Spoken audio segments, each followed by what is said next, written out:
നവകേരള സദസ്സിലെ ക്രമസമാധാന പാലനത്തിന് പോലീസുകാർക്ക് good service entry നൽകാൻ തീരുമാനം.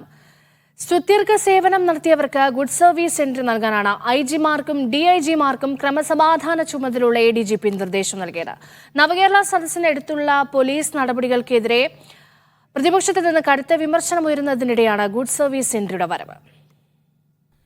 മികച്ച കുറ്റാന്വേഷണം, അസാധാരണ സാഹചര്യങ്ങൾ കാര്യക്ഷമമായി നേരിടൽ തുടങ്ങിയവയ്ക്കാണ് സാധാരണഗതിയിൽ പോലീസിന് ഗുഡ് സർവീസ് എൻട്രി പോലുള്ള ആദരം നൽകാറുള്ളത്.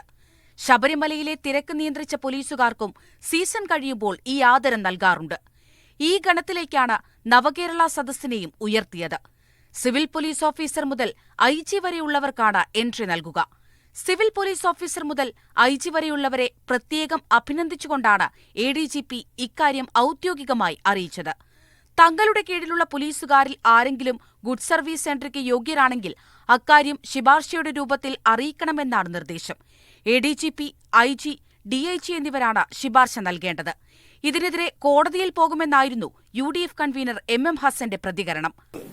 മർദ്ദക വീരന്മാർക്ക് ഗുഡ് സർവീസ് എൻട്രി കൊടുക്കാനുള്ള ഈ തീരുമാനത്തെ ശക്തിയായി എതിർത്ത് ഞങ്ങൾ തോൽപ്പിക്കും, കോടതിയിൽ പോകും, ചോദ്യം ചെയ്യും.